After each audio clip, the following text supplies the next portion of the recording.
everyone. Welcome to Dr. MC's Self-Care Cabaret podcast. I'm Teresa Melito-Conners, a doctoral level educational administrator and mental health practitioner focused on helping you, our world's helpers. Every day, we have a choice to prioritize our well-being, to incorporate reflection, recovery, renewal, and resilience strategies into our lives. However, those of us who step up and serve our communities in healthcare, education, nonprofit spaces, and more can struggle with putting ourselves first. I've seen this firsthand. It's a challenge. Enter Dr. MC's Self-Care Cabaret podcast. Here, we have real, intimate conversations with leading experts passionate about accessible, sustainable self-care in its 10 domains. It's all about the hard work we can take on together to find our spotlight. And today is a very special episode with my mom, Anna Maria Melito. Anna Maria is a retired veteran educator of 32 years. She retired 2 years ago from teaching high school visual arts in the greater Boston area. She continues to be an incredibly passionate educator. Believe it or not, she is still in contact with many students years after they leave the classroom. She is the epitome of relationship building and reaching students, usually those that are the toughest to reach. She has also overcome some tremendous obstacles. Growing up in poverty as the oldest of four, only to find herself in an abusive marriage.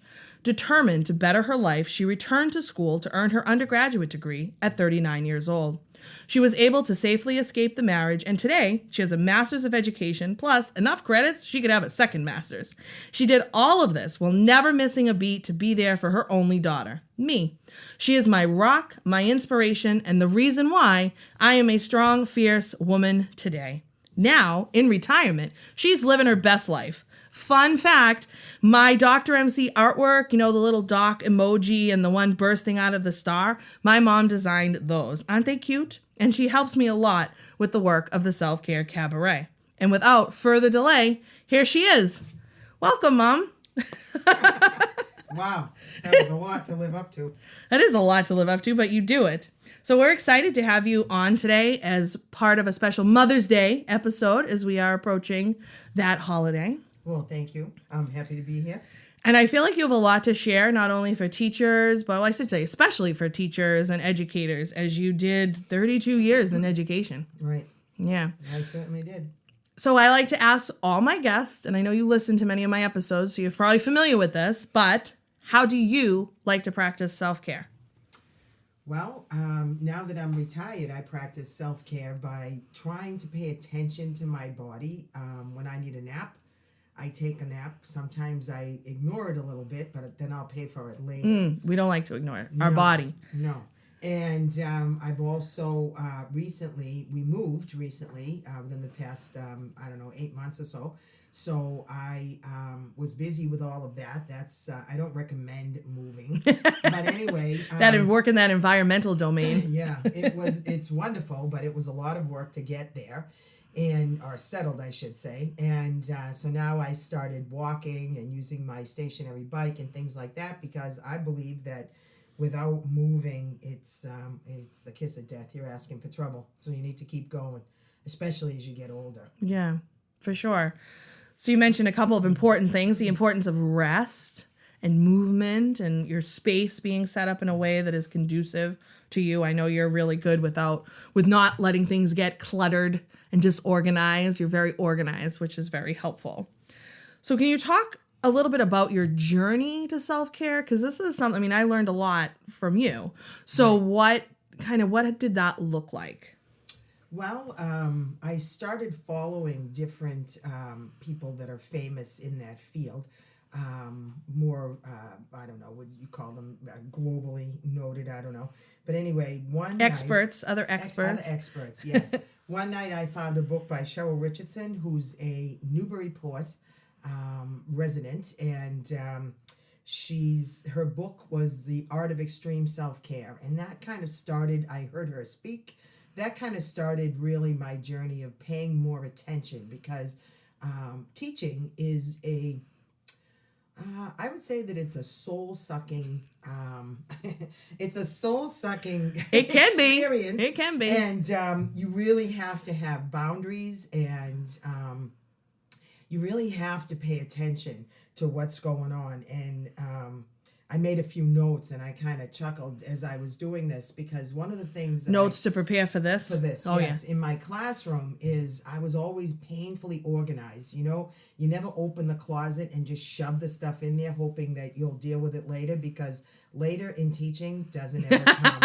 Or when you have time. Yeah, that's or one of the when you biggest have time. biggest lies in education. Yeah, it doesn't actually happen. So I was really good at organizing and keeping, you know, I would keep things very methodical in putting the stuff away and things like that. So, and I still do that in my home, because if you don't put things back, you're not going to find them when you need them again. And actually moving adds a whole other dimension of crazy, because it's like, oh, I know I moved that, but I originally thought it should go here. So it's difficult to stay organized, but it's definitely worthwhile to put in that extra effort in the beginning before you end up with piles of stuff.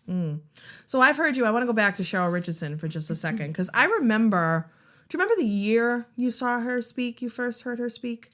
That would have been, she had just released The Art of Extreme Self-Care, so I'm going to go with 2009, 2008, something like that. Okay. Yeah, that sounds about right. Because I remember you actually saying that book changed your life. Oh, yeah. So you think that just, like, how so? Well, one of the things she talked about, because I tend to be a people pleaser, and I think most teachers are, you know, you're constantly asked. It's almost like ma, or Melito, I never did that. No, not you. I'm saying your students and stuff like that. They're constantly At you, yeah. And one of the things that Cheryl talked about when I heard her speak was, and hopefully this is not inappropriate, but you need to piss somebody off every day for 30 days. And when you do that, the more you advocate for yourself and defend yourself or put up your boundaries and things like that, the easier it becomes. Does it become easier? Kinda, depending on, I think it's situational. It depends on the situation, what you're dealing with, who you're dealing with. So setting those boundaries? Yes, and with kids, with students, I did all kinds of things, wild things in the classroom. Like one time I had advanced art students, which was a gift. But you would think that teaching kids at that level is so easy, but it's not, because they're needy, just like all kids. So what I did was I cut these little numbers out of a cardboard, you know, cardstock, and they used to have to take a number, because I couldn't, like at the deli? Yeah, I couldn't help them all. And you know, I don't remember that. when you're, well, that was probably a time when you were working not in elsewhere, education. Yes. And so, well, you're working in education, but not at the same school. And which was a gift, by the way. But anyway, and the kids, it really worked, because, you know, they all want a piece of you, and then to have them all stand in line, 20 kids deep, when you got 30 of them in the classroom, that's wasting time. Right. So they knew that they had to take the number, and then of course there was too many numbers, so then we had to make a list for it just, you know, everything.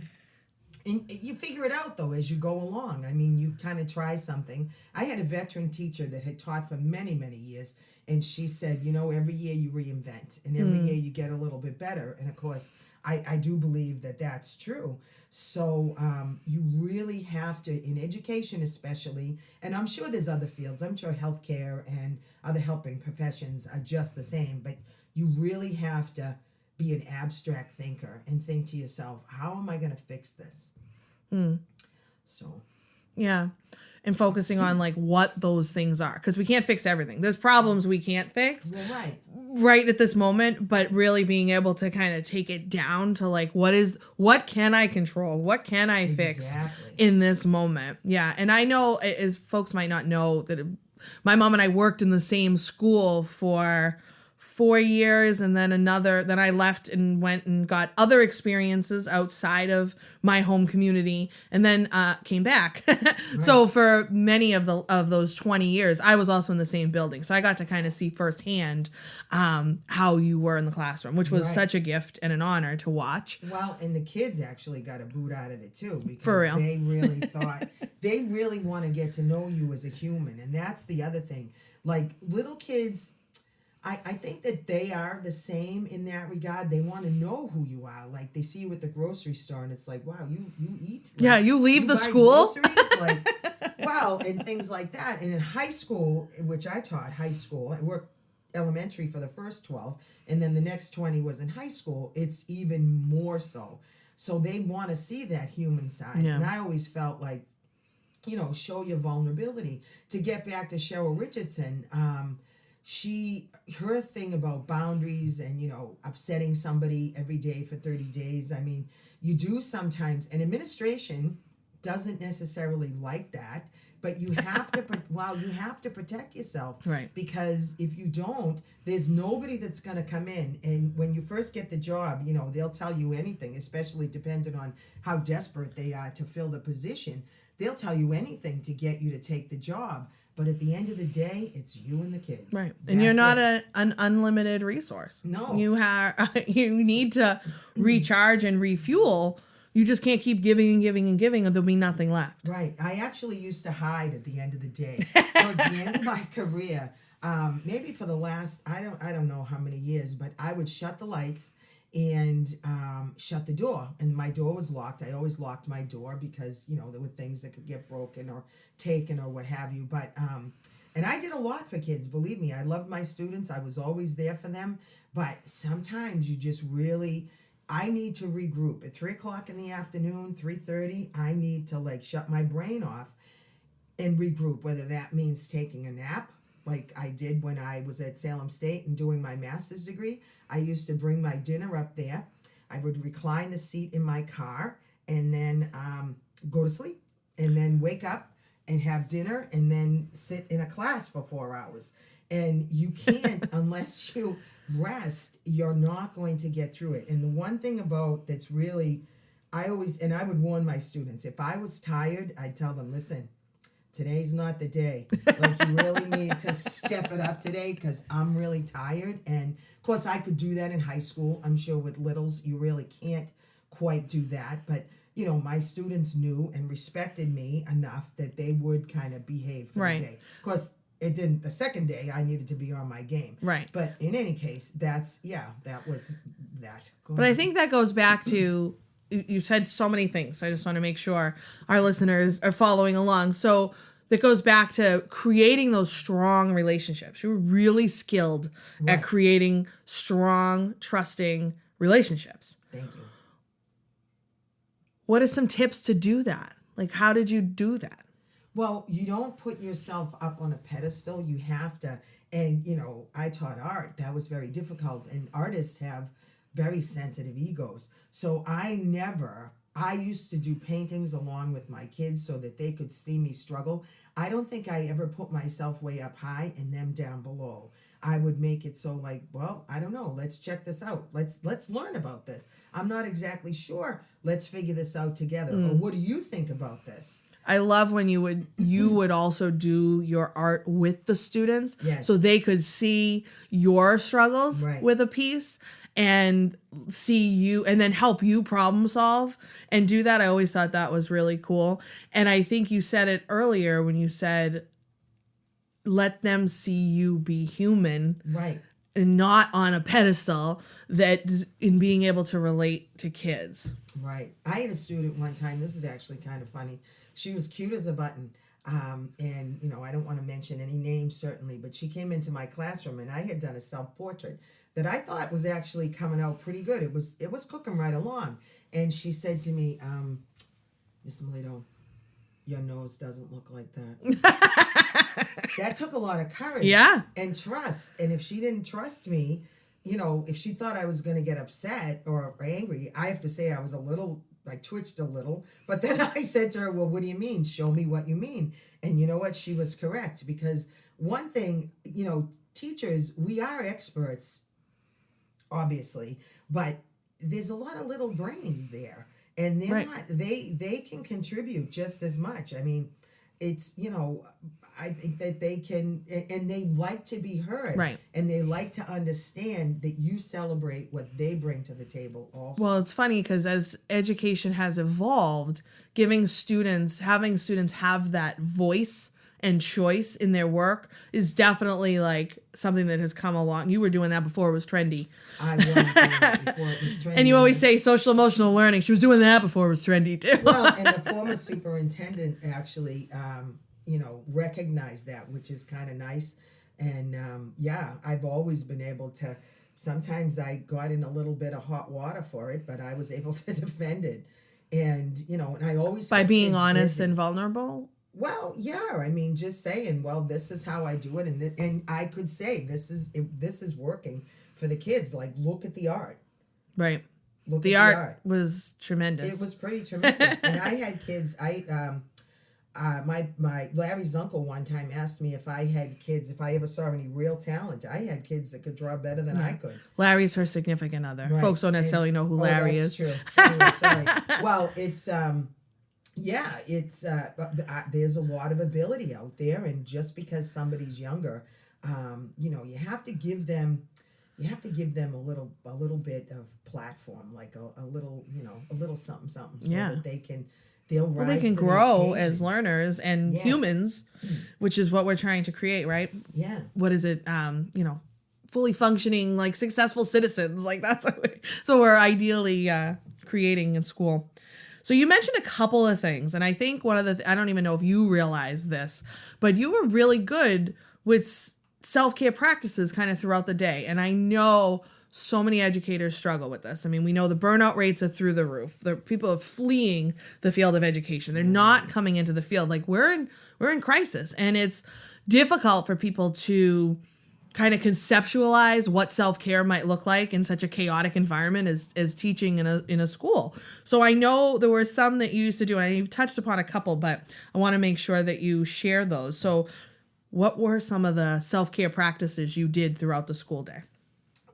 Well, at the end of the day, I don't think I said this just yet, but also after I got the master's degree, I would hide from my students at the end of the day. So is this like during a shut- prep block? Like when? Well, yes, it could be during a prep, because sometimes kids like to wander. You obviously and- didn't have a class you were like hiding from. No, but I would hide at the end of the day, and sometimes during a prep, I would shut the door and shut the lights, and so they didn't, because I was fortunate enough that I had windows, so I wasn't sitting in total darkness, but because if not, then, a student that might, I don't know, take a long trip to the bathroom, and of course this is for high school, they would just come down and want to shoot the breeze. Right. And, I had a lot of work to do. I am really good at organizing my time to be as efficient as possible, because at the end of the day, I was toast.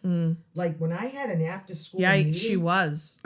Well, when I had an after school meeting, it was torture. Yeah. To sit there. And I hate to admit this, but sometimes I couldn't listen to what they were actually talking about, because all I was thinking about was getting out of there. Right. And, sometimes I'd have to ask somebody later. A lot of times I'd have to ask somebody later, like, okay, so I made sure that I was doing Right. what I was What I supposed missed. to do. But and the kids, they did kind of catch on, but some kids, there's nobody home after school and stuff, so they'd much rather hang out with you, Right. and that's wonderful. But There's a time and a place. and I couldn't do it and be successful and do what I needed to do, because as you know, in education there's more and more paperwork all the time. And report cards came, and in my district we did what are those other things? The progress reports. Oh, so yeah. it wasn't just 4 times a year, it was 8. Well, and I think it's important, like what you're talking about is a physical boundary. Shutting the lights, dimming the lights, closing the door. You didn't do that every single day. There were No. plenty of times you had other conversations with students, and certainly, continue to build those relationships. You had to have. You wouldn't have had the successful relationships that you had in the classroom. But also being able to set those other boundaries, I think, is really important. What are some other things that you used to do? Oh, and you mentioned the nap. I just want to say this. I just want to clarify. The nap thing is very real. When I would come home from work, I knew not to talk to my mother until at least like 3:00, right? Like she needed to get home, have her like 20-minute nap, half hour. And then I could just like, don't talk to her. Even my husband, he's now my husband, but back when we were dating, he even knew if he was home the house, leave my mom alone for a little bit just to get that refuel, that recharge. Well, right. Did you hear the news about our exciting new offering from the Self-Care Cabaret? We're calling it Talkback. If you're familiar with the theater space, you may have participated in a Talkback before. After a performance, the cast and crew will come back on stage to chat with the audience and answer questions. Think of it as a casual guided discussion. Inspired by this and by popular interest, we've come up with a talkback for the Self-Care Cabaret podcast. Groups will listen to a podcast episode or two of their choosing, then I'll come and lead your discussion either in person or virtually of those episodes, expanding on the big ideas. It's a great option for groups looking for short, impactful professional development, or smaller teams looking to get an introduction to self-care and well-being. We have done a few of these so far, and let me say, they have been so much fun. So if you're interested in bringing a talkback to your group or organization, email podcast@drmcselfcare.com. And now, on with the show. So the recharge, that's very important. And I could actually go to things at night and be perfectly fine. But when, as I said, when I had to go to meetings after school, oh man, I would think to myself, and you can do lion's breath and you can deep breathe and you can do all the things. But at the end of the day, for a short time during my teaching career, I belonged to a gym. And I have to be honest that on more than one occasion, I felt myself nodding off on my way home, trying to get back home from this gym to because I would zip right up there right after school. I don't love hearing that. It was torture. Well, I mean, you're trying to do, all the things that you're supposed to be doing, and it's not always, it's a difficult job. And kids, I was on from the minute I stepped in the door of the school, which at that point was about 7:30 a.m. Oh yeah, it's a later start now, right? Yes, it is a later start. And I was on until I closed my door and stepped outside of the building.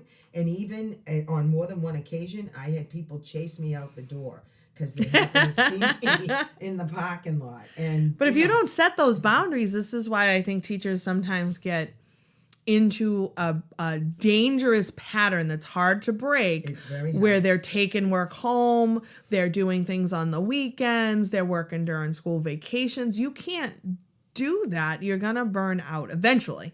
Maybe not right away, it might take a bit, but eventually that will eat away at you. That'll eat away at your most precious relationships because you're not going to be taking care of your family and your loved ones. You're not going to be able to do all that. I had somebody say to me one point, it was really kind of stuck with me, talking about education, saying that the job will take as much as you're willing to give it. Yes, that's actually a very true statement. It is. So if you're willing to give it your all and then some, it will keep taking it. Yeah. So you have to kind of be self-sufficient in that, or self-aware to know to set those boundaries. So I think you had some really good ones. I love the after school nap, the closing the door, and I have to do that in my job. I just, sometimes if the door's open, teachers want to come in, talk to me, kids will want to come in, talk to me, the secretary, the principal. And so I have to shut the door, and then they know. Leave her alone. She must be in a meeting. Even if I don't have a meeting. Maybe I shouldn't reveal that secret. But not just yet. Sometimes I don't have a meeting. I just need quiet to get my stuff done. Well, right. I mean, how do you get, and this time of year actually in my district is the art show. And so I got a couple of messages from people about that. Oh. And, we set up, and I love to celebrate my students. So I hung hundreds of pieces of art. And let me tell you, you have to be the pseudo parent. You have to be creative. You have to be the teacher. You have to take care of yourself. There's a lot that goes into it. And, sometimes people that teach the younger students think that high school is much easier. I've worked in both, and I can tell you honestly, it isn't. The problems are a lot bigger. there's a lot, when they tell you where to go, it's not quite as cute as when they're in kindergarten. It's not cute when they're little either, but I see what you're saying. It's kind of funny, but you know, and so it's just very different. Teaching is just, it's an exhausting, it's the most wonderful career, and being a helping professional, in general, but it is definitely, it will suck the life out of you. And saying that, it will take as much as you are willing to give. Absolutely. Yeah. And you know, in theory, when you're in college, they tell you all these things and all these theories and all this stuff, and you're going to do this and you're going to do that. And I remember one professor, and I know that you know who he was. People don't necessarily know this, but I used to drag you along to some of the classes. Oh my God. And he said, do not think you're going to stand in front of a group of kids and you're going to own them. That's not how it works. Yeah. And high school, they're a lot smarter than the littles. I always prided myself that I knew what the littles were going to do. High school, you never know what they're going to do next. From TikTok to making fake profiles on catfishing on dating websites. Dating websites. Yeah, nice. That's so cute. Yeah. One other thing that I did. Well, wait, hold on. I wanted to explain that because that is actually kind of cool. So when my mom went back to school at 39, I didn't always want to be, I was always dancing or doing rehearsal or theater or whatever. But sometimes I didn't have something going on after school and my mom was going to classes. I wanted to go with her because it was way cooler hanging out with my mom than staying home with my father. So I would go to Salem State. So as a sophomore in high school, I was hanging out on the college campus. And I've actually talked about this in some Salem State events I've done. But it was such great exposure for me as a high school student, 16 years old. I thought I was the coolest being on the Salem State campus. And some teachers really welcomed me into their classroom. Some of them were like a little less enthused, but it was still cool. And I could still like be out in like the common areas or whatever. But some of the ones that actually was like, well, let's learn about the American high school by having a real live American high school student in the class. And it was such a great experience for me. It was kind of an unofficial dual enrollment, really, because it showed me what college life was like while still, you know, being a high school student. And I did do my master's at Salem State. They were a phenomenal program for sure. So. Anyway, sorry, I just wanted to explain. No, that's actually, you were going to talk about catfishing too, what that was. Oh, well, the catfishing. Yeah, but weren't students at one point making fake profiles to try and troll teachers that they found were on dating websites? Yeah, I'm sure that was a long time ago. I'm sure it still happens, so it's probably even worse now. I don't know, but anyway. Well, I want to go back to boundaries. Okay. Because we talked about the naps, we talked about closing the door, I think you did some other ones. Weren't there a couple of other ones too? Oh, movement throughout the day? Oh, yes. I would try, and I actually did buy a tracker in my later years, probably, 5, 6, 7 years ago, however long ago. That was the first tracker that I bought because I felt my body was kind of stiffening up. And I really didn't like that. And even though I would exercise, you still have to move. And so sitting for long periods of time is no good. Well, they say that's the new smoking or something? I've heard somebody said that to me. The sitting is the new smoking. Well, so a bit I ableist, would make it a point to get up. And at least at one point I can remember students saying to me, what are you doing? Because it was almost like I was doing laps around my classroom, just checking to see what they were doing and things like that, because you have to move. And I sat on a stool, which wasn't very comfortable. Sometimes I did bring my chair out, but what that did, because my chair had wheels, then you kind of find yourself slipping back into old habits. You definitely, like, I'd roll over to another kid, maybe down the classroom, in the other end of the classroom or whatever. And I thought, oh no, this isn't But good. the stool was positioned like in the mix of the students. Yes. So you were with them, like working in small groups or in pairs or whatnot. So you could really assess the work and see what was going on. Right. And you did have the benefit of a very large classroom. I had a spectacular classroom. I really did. So getting up though and moving, even if you don't have a large classroom, getting up and moving around your building, even if it's only, a couple minutes between classes, it makes a big difference. Or if you are able to get outside for a couple of minutes and just, even if it's 5 minutes. Well, even just to like get up. And sometimes I have the music on. I had a smart board and I would put music on, and sometimes I'd get up and dance, and of course the kids were like, "Oh gosh, there she goes, 5-minute dance Yeah, parties." she's losing it." But you have to move. I mean, unless by some, unfortunate thing you can't, it is very important to move your body and to get, you know, I feel like during the day doing it is better because, again, later in the day, even now, I'm tired. 3 or 4 o'clock, I'm wiped out. For me to start moving and going for a walk. Some people like to go for an evening stroll. That's not my jam. Well, I find it's hard, like when I get home after work, to then want to change into exercise clothes, maybe eat dinner, spend some time with my husband, to then go back out to another, to go drive to a class or go to the gym or do something else. Like, that just feels like it takes too much time. That's why I want to start doing some joyful movement pop-up dance parties right in that kind of after school 3 to 5 window. We're gonna work on that. Yeah, well, they could be recorded too for people to watch later. Absolutely. Yeah, well, that reminds me, dinner reminds me, I never went without lunch. God forbid, I don't like to miss a meal. You shouldn't miss meals. Well, and it was really important for me because, again, if I wasn't the best that I could be in my classroom, your patience gets short. And I used to do that by, I would prep on the weekends.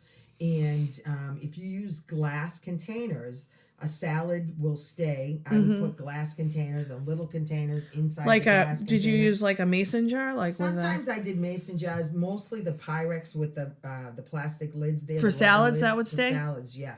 Or soup or something like that, because I did have a microwave either in my classroom or close by, because you don't get much time. No, you don't. For lunch. I can remember the union president one time saying that we get 19 minutes, and the principal corrected her and said it was actually 22. Well, let's not be wasteful of our time. Oh my God. Meanwhile, it takes 20 minutes for your stomach to tell your brain that you're full. Yeah, no. So choking down food isn't ideal for anybody. But here we are. But that's the way it goes. And if you had a duty or whatever you had to do, you have to be creative, because as much as they say that they will come and help you, nobody does. And it's your own self that you're going to take care of. You're going to suffer. And Cheryl Richardson was probably the first person, or I would have to say was the first person that really talked turkey about, life and how you can work things in, and it's okay to upset somebody. It doesn't feel good. It doesn't feel good to make somebody upset. It feels much nicer to do whatever they want, but then you're standing there ready to keel over. So, yeah. It was not a, I'm glad that I did it. I'm very grateful that I had that privilege of working with kids and stuff. But as I got older and it got, COVID definitely changed the world. So I'm glad that I am retired. I'm very grateful. Thank you. And I think, you've given us so much to think about in terms of just maybe how to get more creative, or maybe some things you can invite into your day that you really hadn't thought of. And you also mentioned, nobody's coming to save you. Well, we know that there are systemic issues and larger policy issues that need to change in education. Yes, they do. However, for right now, today, I think a big takeaway is you have to start with yourself. And self-care always comes first. Self-care is other care. Right. When you make these shifts, you're better able to help others. Right. Any last kind of words of wisdom or advice for maybe teachers avoiding burnout? Enjoy the ride. Because if you sit there and think and wait, and people will promise you all kinds of things. They're not trying to be, foolish about it. It's just they're getting their soul sucked also. So enjoy the ride. And sometimes if you need to kick back a little bit and maybe not be such a go-getter on a specific day, do it. Yeah. Sit and talk to kids. Actually, sitting and talking to kids is a blast. I don't care how. But you have to be in tune enough with yourself to know, I'm doing too much right now, it's okay to take a beat. And it's okay you to are take a correct. beat. Talking to kids at all ages is a lot of fun. It's a lot of fun, and just, come down off that pedestal, because I listen to my students talk, and some teachers, they take themselves very serious, and it is a serious profession. Don't get me wrong. It is a very serious profession, but at the end of the day, it's okay to be human. Yeah, absolutely. I think that's a great takeaway. And so many thoughts for like different boundaries and stuff. Thank you so much for sharing all those. I hope folks found it interesting. We'll make sure there's some resources in the episode guide.